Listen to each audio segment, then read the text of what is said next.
Hello friends, welcome to the class Indian polity presented by Sangati sir. Sangati sir ಅನ್ನುವಂಥ academy app ಇದೆ, ಅದನ್ನು ಕೂಡ ನೋಡ್ತಾ ಹೋಗಿ.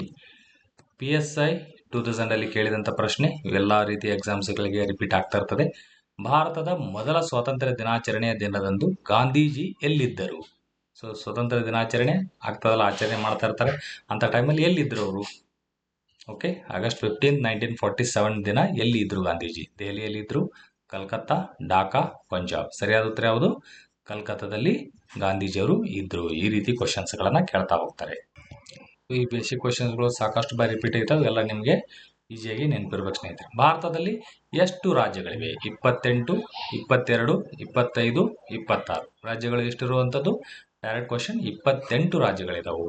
ಸದ್ಯಕ್ಕಿರುವಂಥದ್ದು ಎಷ್ಟು? 28 ರಾಜ್ಯ, 8 ಕೇಂದ್ರಾಡಳಿತ ಪ್ರದೇಶ ಇರುವಂಥದ್ದು. ಈಗ ಜಮ್ಮು ಕಾಶ್ಮೀರಕ್ಕೆ ಸ್ಟೇಟ್ ವುಡ್ ಅನ್ನು ಕೊಡ್ತೇವೆ ಅಂತ ಹೇಳ್ತಾ ಇದ್ದಾರೆ. ಈಗ ಎಲೆಕ್ಷನ್ ನಡೀತಾ ಇದೆ, ಅದಾದ ನಂತರ ಮತ್ತೆ ಚೇಂಜಸ್ ಆಗುತ್ತೆ, ಅವಾಗ ನೋಡೋಣ.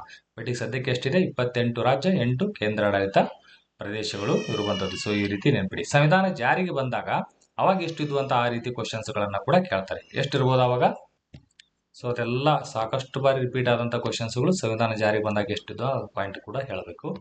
ಇಲ್ಲಿ ಭಾರತ ಸಂವಿಧಾನದಲ್ಲಿ ಮೂಲಭೂತ ಹಕ್ಕುಗಳ ಭಾಗವನ್ನು ಯಾವ ಸಂವಿಧಾನದಿಂದ ತೆಗೆದುಕೊಳ್ಳಲಾಗಿದೆ? ಮೂಲಭೂತ ಹಕ್ಕುಗಳು, ಫಂಡಮೆಂಟಲ್ ರೈಟ್ಸ್ ಎಲ್ಲಿಂದ ತಗೊಂಡಿವಿ? ಬ್ರಿಟಿಷ್ ಸಂವಿಧಾನದಿಂದ, ಫ್ರೆಂಚ್ ಇಂದ, USA ಇಂದ, ರಷ್ಯಾದಿಂದ. ಸರಿಯಾದ ಉತ್ತರ ಯಾವುದು? ಡೈರೆಕ್ಟ್ ಕ್ವಶನ್ ಇದು. USA, United States of America ಇಂದ ನಾವು ತಗೊಂಡಿರೋದು. ಓಕೆ, ಇಲ್ಲಿ ಫ್ರೆಂಚ್ ಇಂದ ಏನು ತಗೊಂಡಿವಿ ಅದು ಕಮೆಂಟ್ ಸೆಕ್ಷನ್ ಹೇಳಿ ಸ್ನೇಹಿತರೆ. ಮತ್ತು ರಷ್ಯಾದಿಂದ ಏನು ತಗೊಂಡಿವಿ? ಬ್ರಿಟಿಷ್ ಸರ್ಕಾರದಿಂದ, ಆ ಸಂವಿಧಾನದಿಂದ ಸಾಕಷ್ಟು ಪಾಯಿಂಟ್ಗಳನ್ನು ತಗೊಂಡಿದ್ವಿ. ಬಟ್ ಇವೆರಡನ್ನ ಹೇಳಿ, ಫ್ರೆಂಚ್ ಮತ್ತು ರಷ್ಯಾದಿಂದ ಏನನ್ನ ಎರವಲು ಪಡ್ಕೊಂಡಿದ್ದೀವಿ. ಸೊ ಇವೆಲ್ಲ ಡೀಟೇಲ್ ಆಗಿ ಇಂಡಿಯನ್ ಪಾಲಿಟಿಯಲ್ಲಿ ಎಕ್ಸ್ಪ್ಲೇನ್ ಮಾಡ್ತಾ ಹೋಗಿದ್ದೀನಿ ಸಂಗಟಿ ಸರ್ ಅಕಾಡೆಮಿ ಆ್ಯಪಲ್ಲಿ. ಇದು ಕೋರ್ಸ್ ಸಿಗುತ್ತೆ ನಿಮಗೆ. 1 ಪಾಯಿಂಟ್ ಸೊಲ್ಯೂಷನ್, ಯಾವ ಬುಕ್ ಓದೋದು ಬೇಡ, ಅಷ್ಟು ಪರ್ಫೆಕ್ಟ್ ಆಗಿ ಇನ್ ಡೀಟೇಲ್ ಆಗಿ ಹೇಳ್ತಾ ಹೋಗ್ತೀನಿ. PSIಗೆ ಸಂಬಂಧಪಟ್ಟಂಗೆ ಎಸ್ಸೆಗಳನ್ನು ಹೇಳ್ತಾ ಹೋಗಿದ್ದೀನಿ. ಅಲ್ಲೆಲ್ಲ ಇಂಟ್ರೊಡಕ್ಷನ್, ಕನ್ಕ್ಲೂಷನ್ ಒಳ್ಳೆ ಪಾಯಿಂಟ್ ಸಿಗುತ್ತೆ. ಅದು KS ಯೂಸ್ ಆಗ್ತದೆ. ಆ್ಯಂಡ್ ಎಕನಾಮಿ ಮೋಸ್ಟ್ ಇಂಪಾರ್ಟೆಂಟ್ ಇರುವಂಥದ್ದು. ಸಾಕಷ್ಟು ಜನಕ್ಕೆ ಡೌಟ್ ಇರ್ತದೆ, ಆ ಬುಕ್ ಈ ಬುಕ್ ಎಲ್ಲ ಓದಿ ಅರ್ಧಂಬರ್ಧ ಆಗೋದು ಬೇಡ. ಎಲ್ಲ ಇನ್ ಡೀಟೇಲ್ ಆಗಿ ಪ್ರತಿಯೊಂದು ಪಾಯಿಂಟನ್ನು ನಾನು ಇಲ್ಲಿ ಕವರ್ ಮಾಡ್ತಾ ಹೋಗಿದ್ದೀನಿ. Karnataka economic survey, India economic survey, ಭಾರತದ ಬಜೆಟ್, ಕರ್ನಾಟಕ ಬಜೆಟ್, ಸೊ ಕೇಂದ್ರ ಸರ್ಕಾರದ ಸ್ಕೀಮ್, ರಾಜ್ಯ ಸರ್ಕಾರದ ಸ್ಕೀಮ್ ಎಲ್ಲವೂ ಈ ಸಂಗಟಿ ಸರ್ ಅಕಾಡೆಮಿ ಆ್ಯಪಲ್ಲಿ ಕವರ್ ಆಗಿದೆ. ಈ ಗ್ರೂಪ್ P ಪೋಸ್ಟ್ ಕೂಡ ತುಂಬ ಇಂಪಾರ್ಟೆಂಟ್ ಇರುತ್ತದೆ. ಇದನ್ನು ನೆಗ್ಲೆಕ್ಟ್ ಮಾಡಬೇಡಿ. ಪೋಸ್ಟ್ ಕಡಿಮೆ ಇದೆ, ಆಗಿದೆ. ನಿಮಗೆ ಬೇಕಾಗಿರೋದು ಒಂದು ಪೋಸ್ಟ್ ಅಷ್ಟೇ, ಹಿಂದುಳಿದ ವರ್ಗಗಳ ಕಲ್ಯಾಣಾಧಿಕಾರಿ ಗ್ರೂಪ್ P ಪೋಸ್ಟು. ಇಮಿಡಿಯೇಟ್ ಆಗಿ 5 ವರ್ಷದಲ್ಲಿ ಗ್ರೂಪ್ P ಆಗುವಂಥದ್ದು. ಬಟ್ ಇಲ್ಲಿ ಏನಪ್ಪ ಅಂದರೆ 1 ರಿಂದ 15 ಯೂನಿಟ್ ಇದಲ್ಲ, ಅವನ್ನೆಲ್ಲವೂ ಕೂಡ ನಿಯರ್ಲಿ 90 ಕ್ವಶನ್ಸ್ ನೀವು ಟಚ್ ಮಾಡಬೇಕಾಗ್ತದೆ. ಅದೆಲ್ಲ ಡೀಟೇಲ್ ಆಗಿ ನಾನು ಚರ್ಚೆ ಮಾಡ್ತಾ ಹೋಗಿದ್ದೀನಿ. ಕ್ಲಾಸಸ್, PDF ನೋಟ್ಸ್ ಎಲ್ಲವೂ ಸಿಗುತ್ತೆ. ಸಾಕಷ್ಟು ಬಾರಿ ರಿವಿಷನ್ ಆಗುತ್ತೆ. ಈ ಕೋರ್ಸ್ ನೋಡಿದ ಮೇಲೆ ನೀವು ಕಂಪ್ಲೀಟ್ ಪರ್ಫೆಕ್ಟ್ ಆಗ್ತೀರಿ. ಇದರಲ್ಲಿ ಪೇಪರ್ 2 ಅಲ್ಲಿ ಅಷ್ಟು ಗ್ಯಾರಂಟಿ ಕೊಡಬಲ್ಲೆ. ಅದನ್ನು ನೋಡ್ತಾ ಹೋಗಿ. ಎಲ್ಲ ಸಂಗಟಿ ಸರ್ ಅಕಾಡೆಮಿ ಆ್ಯಪಲ್ಲಿ ಸಿಗುತ್ತೆ. ಭಾರತವನ್ನು ಒಂದು ಗಣರಾಜ್ಯ ಎಂದು ಕರೆಯಲಾಗ್ತದೆ. ಏಕೆಂದರೆ ಗಣರಾಜ್ಯ, ರಿಪಬ್ಲಿಕ್ ಅಂತ ಯಾಕೆ ಕರಿತೀವಿ? ಮಂತ್ರಿಗಳು ರಾಷ್ಟ್ರಪತಿಯ ಇಷ್ಟದ ಮೇರೆಗೆ ಅಧಿಕಾರವನ್ನು ಹೊಂದಿರುತ್ತಾರೆ, ಅದಕ್ಕೋಸ್ಕರ ಗಣರಾಜ್ಯ ಅಂತೀವಿ ಅಂತ ಹೇಳ್ತಾರೆ. ಆಪ್ಷನ್ ಎ ಸರಿಯಾ ತಪ್ಪ ಅಂತ ನೋಡಿ. ಮಂತ್ರಿಗಳು ಸಂಸತ್ತಿಗೆ ಉತ್ತರದಾಯಿಯಾಗಿರುತ್ತಾರೆ. They are accountable to parliament, responsible to parliament, ಅದಕ್ಕೋಸ್ಕರ ಗಣರಾಜ್ಯ ಅಂತೀವಿ ಅಂತ. ಭಾರತದ ರಾಷ್ಟ್ರಪತಿ ಹುದ್ದೆಯು ಆರಿಸುವಂಥದ್ದು. ರಾಷ್ಟ್ರಪತಿ ಹುದ್ದೆ ಎಲೆಕ್ಷನ್ ಮೂಲಕ ಆಗುತ್ತೆ, ಅದಕ್ಕೋಸ್ಕರ ನಾವು ಗಣರಾಜ್ಯ ಅಂತೀವಿ ಅಂತ ಹೇಳ್ತಾ ಇದ್ದಾರೆ. ಭಾರತದಲ್ಲಿ ಜನರು ರಾಜ್ಯಾಡಳಿತದ ಸಾರ್ವಭೌಮತ್ವವನ್ನು ಹೊಂದಿದ್ದಾರೆ. ಸಾರ್ವಭೌಮತ್ವ ಜನರ ಹತ್ರನೇ ಇದೆ, ಅದಕ್ಕೋಸ್ಕರ ಗಣರಾಜ್ಯ ಅಂತೀವಿ. ಸರಿಯಾದ ಉತ್ತರ ಯಾವುದು? ಇದಕ್ಕೆ direct question option C is the right answer. ಸಾಕಷ್ಟು ಬಾರಿ ರಿಪೀಟ್ ಆಗಿದೆ. ಇವೆಲ್ಲ ನೋಡಿದಾಗ ಟೆಂಪ್ಟ್ ಆಗ್ತಾ ಇರ್ತದೆ, ಇದು ಇರ್ಬೋದೇನೋ, ಇದು ಇರ್ಬೋದು. ಯಾವುದು ಅಲ್ಲ, ರಾಷ್ಟ್ರಪತಿ ಹುದ್ದೆ ಅದು ಹೆರಿಡಿಟರಿ ಬರೋದಲ್ಲ, ವಂಶ ಪಾರಂಪರಿಕವಾಗಿ ಅಲ್ಲ. ಅವರು ಒಬ್ಬ ತಂದೆ ಆದ ತಕ್ಷಣ ಅವ್ರ ಮಕ್ಕಳು, ಅವ್ರ ಮೊಮ್ಮಕ್ಕಳು ಆ ಥರ ಅಧಿಕಾರ ತಗೊಳ್ಳುವಂಥದ್ದಲ್ಲ. ಇಂಗ್ಲೆಂಡಲ್ಲಿ ಏನಿದೆ? ಮೊನಾರ್ಕಿ, ಅಲ್ಲಿ ಒಂದು ವಂಶದವರೇ ರಾಷ್ಟ್ರಪತಿ ಹುದ್ದೆಯನ್ನು ಅಲಂಕರಿಸ್ತಾರೆ. ಬಟ್ ನಮ್ಮ ಭಾರತ ದೇಶದಲ್ಲಿ ರಾಷ್ಟ್ರಪತಿ ಹುದ್ದೆ ಎಲೆಕ್ಷನ್ ಮೂಲಕ ಆಯ್ಕೆ ಆಗೋದ್ರಿಂದ ಇದನ್ನು ನಾವು ಗಣರಾಜ್ಯ ಅಂತೀವಿ. ಗಣರಾಜ್ಯ ಅನ್ನೋದಕ್ಕೆ ಮೇನ್ ಮೀನಿಂಗ್ ಇರೋದೇ ನಮ್ಮ ರಾಷ್ಟ್ರಪತಿ ಹುದ್ದೆ ಆರಿಸುವಂಥದ್ದು. ಇದೆಲ್ಲ ಎಲ್ಲಿ ಕೊಟ್ಟಾರೆ? ಪ್ರಿಯಾಂಬಲ್ ಚಾಪ್ಟರ್ ಓದ್ತೀವಲ್ಲ, ಪೀಠಿಕೆ, ಆ ಪ್ರಿಯಾಂಬಲ್ ಚಾಪ್ಟರ್ ಓದೋಕೆ ಇನ್ ಡೀಟೇಲ್ ಆಗಿ ಪ್ರತಿಯೊಂದು ಪದದ ಅರ್ಥ ಏನು ಆ ರೀತಿ ಕ್ವಶನ್ ಕೇಳ್ತಾ ಹೋದ್ರೆ ಅವೆಲ್ಲವೂ ನಾವು ಈ ಇಂಡಿಯನ್ ಕಾನ್ಸ್ಟಿಟ್ಯೂಷನ್ ಅಲ್ಲಿ ಚರ್ಚೆ ಮಾಡ್ತಾ ಹೋಗಿದ್ದೀನಿ ಸ್ನೇಹಿತರೆ.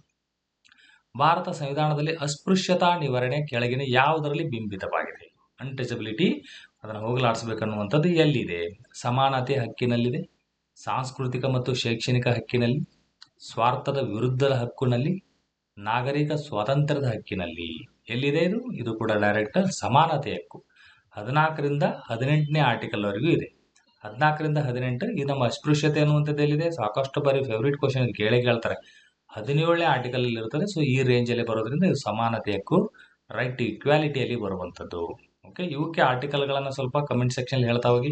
ಇವೆಲ್ಲ ಮತ್ತೆ ಅದಕ್ಕೆ ಸಂಬಂಧಪಟ್ಟ ಕ್ವಶನ್ ಮತ್ತೆ ಡೀಟೇಲ್ ಚರ್ಚೆ ಮಾಡೋಣ. ಭಾರತ ಸಂವಿಧಾನ ಮೂಲಭೂತ ಅಂಶಗಳನ್ನು ಸರ್ವೋಚ್ಚ ನ್ಯಾಯಾಲಯವು ಈ ಕೆಳಗಿನ ಯಾವ ಅಂಶಗಳಲ್ಲಿ ಪ್ರತಿಪಾದಿಸಿದೆ? ಎಲ್ಲಿ? ಮೂಲಭೂತ ಅಂಶ, ಬೇಸಿಕ್ ಸ್ಟ್ರಕ್ಚರ್. ಬೇಸಿಕ್ ಸ್ಟ್ರಕ್ಚರ್ ಅನ್ನುವಂಥದ್ದು ಮೂಲಭೂತ ಅಂಶ ಅನ್ನೋದು ಎಲ್ಲಿ?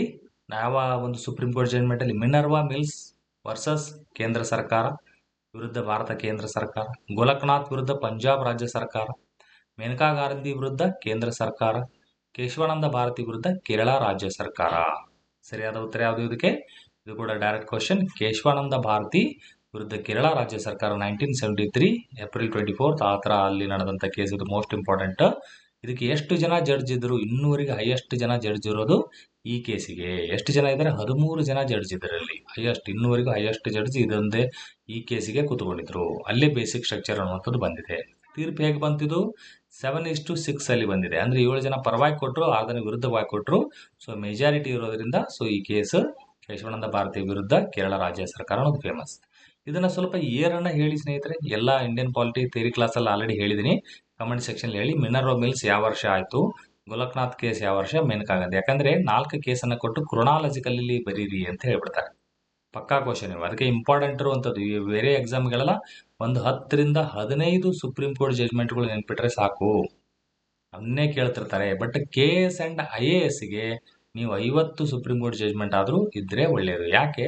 ಇದು ನಿಮಗೆ ಮೇನ್ಸ್ ಬರೀಬೇಕಾದ್ರೂ ಯೂಸ್ ಮಾಡ್ತೀರಿ, ಎಸ್ಸೇದಲ್ಲಿ ಯೂಸ್ ಆಗ್ತದೆ, ಇಂಟರ್ವ್ಯೂ ಅಲ್ಲಿ ಯೂಸ್ ಆಗ್ತದೆ. ಸೊ ಸಾಕಷ್ಟು ಕಡೆ ಯೂಸ್ ಬರ್ತದೆ. ಆಲ್ರೆಡಿ ಒಂದು 50 ಓದ್ಬಿಟ್ರೆ ಅದು ಮಿಸ್ ಆಗಕ್ಕೆ ಸಾಧ್ಯನೇ ಇಲ್ಲ. ಅಷ್ಟು ನೀಟಾಗಿ ನಾನು ಎಲ್ಲ ಥಿಯರಿ ಕ್ಲಾಸಲ್ಲಿ ಹೇಳಿದ್ದೀನಿ. Okay, right. ಭಾರತ ಸಂವಿಧಾನದಲ್ಲಿರುವ ಮೂಲಭೂತ ಹಕ್ಕುಗಳ ಸಂಖ್ಯೆ. ಡೈರೆಕ್ಟ್ ಕ್ವಶನ್ ನೋಡಿ. ಇಷ್ಟು ಡೈರೆಕ್ಟ್ ಈಸಿಯಾಗಿ ಯಾವ್ದು ಕೇಳ್ತಾರೆ? 9, 10, 7, 6. ಈಜಿ ಇದೇನು ತಲೆ ಕೆಡಿಸೋಂಗಿಲ್ಲ. 6 ಹಕ್ಕುಗಳು ಇರುವಂಥದ್ದು. ಅದು ಯಾವುದು ಅನ್ನೋದು ಕೂಡ ಆರ್ಟಿಕಲ್ ರೇಂಜ್ ಕೂಡ ನೆನಪಿರಲಿ ಸ್ನೇಹಿತರೆ. ಅಂದ್ರೆ 19ರಲ್ಲಿ ಕ್ಲಾಸ್ 1 ಅಲ್ಲಿ ಕ್ಲಾಸ್ ABCD ಇಂದ ಸ್ಟಾರ್ಟ್ ಆಗುತ್ತೆ. ಆ ಪಾಯಿಂಟ್ಗಳು ಕೂಡ ನೆನ್ಪಿಡಬೇಕು. ಸಾಕಷ್ಟು ಬಾರಿ ರಿಪೀಟ್ ಆಗಿದೆ. ಭಾರತದ ಸಂವಿಧಾನದಲ್ಲಿ ಮೂಲಭೂತ ಕರ್ತವ್ಯಗಳನ್ನು ಕೆಳಗಿನ ಯಾವ ತಿದ್ದುಪಡಿಯಿಂದ ಜಾರಿಗೆ ತರಲಾಯಿತು? ಮೂಲಭೂತ ಕರ್ತವ್ಯಗಳನ್ನ ಯಾವ ತಿದ್ದುಪಡಿ ಮೂಲಕ ನಾವು ಜಾರಿಗೆ ತಂದಿದ್ದೀವಿ? ಮೂಲಭೂತ ಕರ್ತವ್ಯವನ್ನ ಜಾರಿಗೆ ತಂದಿದ್ದು ಯಾವ ಕಾಯ್ದೆ ಮೂಲಕ ಸ್ನೇಹಿತರೆ? ಇದು ಕೂಡ ಡೈರೆಕ್ಟ್ ಕ್ವಶನ್ ಇರುವಂತದ್ದು. 42ನೇ ಸಂವಿಧಾನ ತಿದ್ದುಪಡಿ ಇಂದಿರಾ ಗಾಂಧಿ ಅವರು ತರ್ತಾರೆ. ಎಷ್ಟು ಇರ್ತಾವ ಅವಾಗ ಮೂಲಭೂತ ಕರ್ತವ್ಯಗಳು? ಕೇವಲ 10 ಇರ್ತಾವ. ಅದರ ನಂತರದಲ್ಲಿ ಯಾವ ಸಂವಿಧಾನ ತಿದ್ದುಪಡಿ ಮೂಲಕ ಮತ್ತೊಂದು ಬಂತು, ಮತ್ತದು ಯಾವ ವರ್ಷ ಬಂತು? ಇದನ್ನ ಮೊನ್ನೆ KPSC ನಡೆಸುವಂತ KS ಎಕ್ಸಾಮ್ ಏನಿದೆ ಅದರಲ್ಲಿ ಈಗ ಎಕ್ಸಾಮ್ ಆಗಿದೆಯಲ್ಲ, ಅದರಲ್ಲಿ ಕೂಡ ಕ್ವಶನ್ ಕೇಳ್ತಿರಿ. ಇದನ್ನ ಡೈರೆಕ್ಟ್ ಆಗಿ ಸಿಂಪಲ್ ಕ್ವಶನ್. ಎಷ್ಟೋ ಜನ ಮಿಸ್ಟೇಕ್ ಕೂಡ ಮಾಡಿದ್ರು.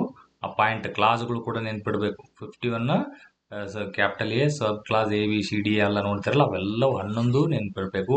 ಆ ಕ್ವಶನ್ ಕೂಡ ಕೇಳಿದ್ದಾರೆ. 42ನೇ ಸಂವಿಧಾನ ತಿದ್ದುಪಡಿ ಆ ಚಾಪ್ಟರ್ ಬಂದಾಗ ಮತ್ತೆ ನಾವು ಡೀಟೇಲ್ ಆಗಿ ನೋಡೋಣ. ನಾವು ಪ್ರೀವಿಯಸ್ ಇದರಲ್ಲಿ ಚಾಪ್ಟರ್ ವೈಸ್ ಕೂಡ ಕ್ಲಾಸ್ಗಳನ್ನ ಈ ತರ ಮಾಡ್ತಾ ಹೋಗಿದ್ದೀನಿ. MCQsಗಳನ್ನ ನೀವಲ್ಲಿ ನೋಡ್ಬೋದು.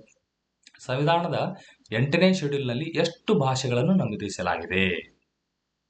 ಓಕೆ, 2000 ಇಸ್ವಿನಲ್ಲಿ ಇಷ್ಟಿತ್ತು. ಈಗ ಸದ್ಯಕ್ಕೆ ಎಷ್ಟಿದೆ? ಈ ಕ್ವಶನ್ ಈ ರೀತಿ ಕ್ವಶನ್ ಬರ್ತದೆ, ನೆನ್ಪಿಡಿ. ಇದರಲ್ಲಿ ಸದ್ಯಕ್ಕೆ 22. ಒರಿಜಿನಲ್ ಕಾನ್ಸ್ಟಿಟ್ಯೂಷನ್ ಎಷ್ಟಿತ್ತು? 14 ಭಾಷೆಗಳು ಮಾತ್ರ ಇತ್ತು. ಆಮೇಲೆ ಒಂದು ಸಂವಿಧಾನ ತಿದ್ದುಪಡಿ ಮೂಲಕ 1 ಭಾಷೆ ಬರ್ತದೆ. ಆಮೇಲೆ 3 ಭಾಷೆ ಸೇರಿಸ್ತಾರೆ. ಆಮೇಲೆ 4 ಭಾಷೆಯನ್ನ ಸೇರಿಸ್ತಾರೆ. ಟೋಟಲ್ 8 ಭಾಷೆ ಸೇರಿ ಈಗ 22 ಭಾಷೆಗಳು ನಮ್ಮ 8ನೇ ಶೆಡ್ಯೂಲ್ನಲ್ಲಿ ಇದಾವು. ಓಕೆ, ಇದು ಒಂದೇದ್ದು ಯಾವ ಒಂದು ಸಂವಿಧಾನ ತಿದ್ದುಪಡಿ ಮೂಲಕ? ಇದು ಹೇಳ್ಬೋದಾ? 21ನೇ ಸಂವಿಧಾನ ತಿದ್ದುಪಡಿ. ಇದು 71ನೇದು. 21 + 71 ಆದ್ರೆ ಎಷ್ಟಾಗುತ್ತೆ? 92. 21 + 71 92. ಅಂದ್ರೆ 92ನೇ ಸಂವಿಧಾನ ತಿದ್ದುಪಡಿ ಮೂಲಕ 4 ಭಾಷೆಗಳನ್ನ ಸೇರಿಸ್ತಾರೆ. 71ನೇ ತಿದ್ದುಪಡಿ ಮೂಲಕ 3 ಭಾಷೆ ಸೇರಿಸ್ತಾರೆ. 21ನೇ ತಿದ್ದುಪಡಿ ಮೂಲಕ 1 ಭಾಷೆ ಸೇರಿಸ್ತಾರೆ. ಈ ಭಾಷೆಗಳ ಹೆಸರನ್ನ ಕಮೆಂಟ್ ಸೆಕ್ಷನ್ ಹೇಳಿ. ಅದನ್ನು ಕೂಡ ಕೇಳಿದ್ದಾರೆ. ಇದು 1 ಭಾಷೆ ಯಾವುದು, 3 ಯಾವುದು, 4 ಯಾವುದು, ಮತ್ತು ಇದು ಇಯರ್ ಅನ್ನ ಕೂಡ ಬರೀರಿ. ಇದನ್ನು ಎಕ್ಸಾಮ್ ಅಲ್ಲಿ ಸಾಕಷ್ಟು ಬಾರಿ ರಿಪೀಟ್ ಆಗಿದೆ. ಯಾವ ವರ್ಷ ಯಾವ ಇಯರ್ ಅಲ್ಲಿ ಇದು ಪಾಸ್ ಆಯಿತು? ಇದು ಫೇವ್ರೇಟ್ ಕ್ವಶನ್, ಸಾಕಷ್ಟು ಬಾರಿ ರಿಪೀಟ್ ಆಗಿದೆ. ಮೂಲ ಸಂವಿಧಾನದಲ್ಲಿ 14 ಭಾಷೆ, ಈಗ 8 ಭಾಷೆ ಸೇರಿಸಿ ಟೋಟಲ್ 22 ಭಾಷೆಗಳು ನಮಗೆ 8ನೇ ಶೆಡ್ಯೂಲ್ನಲ್ಲಿ ಇದಾವು. ಓಕೆ, ಸೊ ಅಷ್ಟು ನೆನ್ಪಿಡಿ. ಈ ನಮ್ಮ ರೂಪಾಯಿ ನೋಟಿನಲ್ಲಿ ಇವೆರಡೂ ಎಲ್ಲ ಭಾಷೆಗಳು ಇದಾವಂದ್ರೆ ಕರೆಕ್ಟಾ? ನಮ್ಮ ರೂಪಾಯಿ ನೋಟಿನಲ್ಲಿ ಭಾಷೆಗಳನ್ನ ಬರೆದಿರ್ತಾರ. ಎಷ್ಟು ಭಾಷೆಗಳಿದಾವು ಕಮೆಂಟಲ್ಲಿ ಹೇಳಿ. ಮತ್ತು 22 ಭಾಷೆಗಳು ಇದಾವ ಅಂತ ಅದನ್ನು ಕೂಡ SR ನೋ ಪಾಯಿಂಟ್ ಅನ್ನ ಹೇಳಿ. ಇಲ್ಲಿ ಸ್ಟೇಟ್ಮೆಂಟ್ ವೈಸ್ KS ಲೆವೆಲ್ಗೆ ಬಂದ್ಬಿಡ್ತಾವ. ಈ 8ನೇ ಶೆಡ್ಯೂಲ್ ಇರುವಂತ ಎಲ್ಲ ಭಾಷೆಗಳು ನಮ್ಮ ರೂಪಾಯಿ ನೋಟಿನ ಮೇಲೆ ಇದಾವಂದ್ರೆ SR ನೋ ಅದು ಸ್ಟೇಟ್ಮೆಂಟ್ ಸರಿಯಾ ತಪ್ಪಾ ಅಂತ ಹೇಳಿ. ಓಕೆ, ಅರ್ಥ ಆಗ್ತದೆ ಸ್ನೇಹಿತರೆ. ಈ ರೀತಿ ಫಾಸ್ಟಾಗಿ ಕ್ವಶನ್ಸ್ಗಳನ್ನು ನೋಡ್ತಾ ಹೋಗೋಣ. ನಿಯರ್ಲಿ 1000 ಕ್ವಶನ್ಸ್ ಎಲ್ಲ ಸಬ್ಜೆಕ್ಟಲ್ಲಿ. ಪಾಲಿಟಿಯಲ್ಲಿ 1000 ಕ್ವಶನ್ಸ್, ನಿಮಗೆ ಎಕನಾಮಿಲಿ 1000, ಹಿಸ್ಟ್ರಿ, ಜಿಯೋಗ್ರಫಿ, ಈ ರೀತಿ ಎಲ್ಲ ಕ್ವಶನ್ಸನ್ನು ಸಾಲ್ವ್ ಮಾಡೋಕ್ಕೆ ಪ್ರಯತ್ನ ಮಾಡೋಣ. ಸಾಕಷ್ಟು ಜನ ಇದನ್ನು ಲೈಕ್ ಮಾಡ್ತಾ ಹೋಗಿ. ನಿಮಗೆ ಇಷ್ಟ ಆಗಿದೆ ಅಂತಂದಾಗ ನಾನು ಹೆಚ್ಚಿನ ವಿಡಿಯೋಗಳನ್ನು ಮಾಡ್ತಾ ಹೋಗ್ತೀನಿ.